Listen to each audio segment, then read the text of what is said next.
Hello, my name is Dr. Michelle Peterie. I'm a research fellow in sociology in the Sydney Centre for Healthy Societies at the University of Sydney, and I am thrilled to introduce this new book, Immigration, Detention and Social Harm.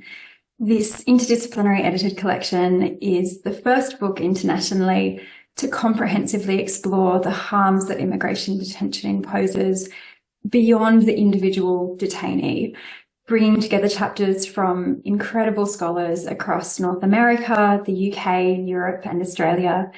The collection shows how the harms immigration detention imposes ramify beyond singular bodies and moments and locations, rippling through families and communities and echoing across time.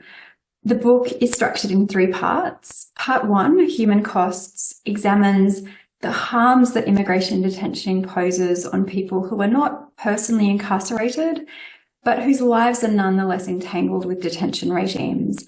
The chapters in this section highlight the impacts of detention regimes on the community-based children and families of people in detention, on the healthcare professionals and advocates who work in and around detention spaces, and even on people who are directly employed within these carceral settings. Together, these chapters paint an evocative picture of immigration detention facilities as carceral institutions that impose punishment beyond the detainee, causing multiple layers of often politically expedient harm. Part two, Societal Consequences, then zooms out a little to consider the impacts of immigration detention at the societal level.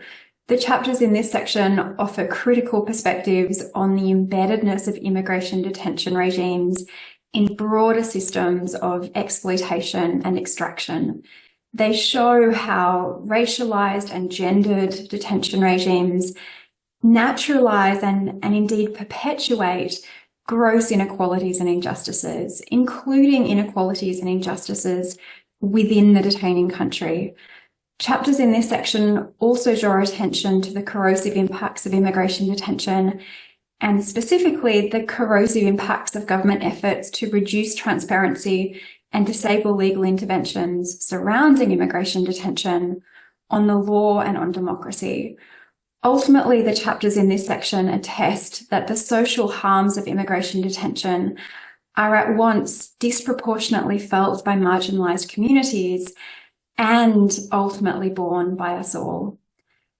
Finally, part three, Ending the Harm, considers how these individual and collective harms might be addressed.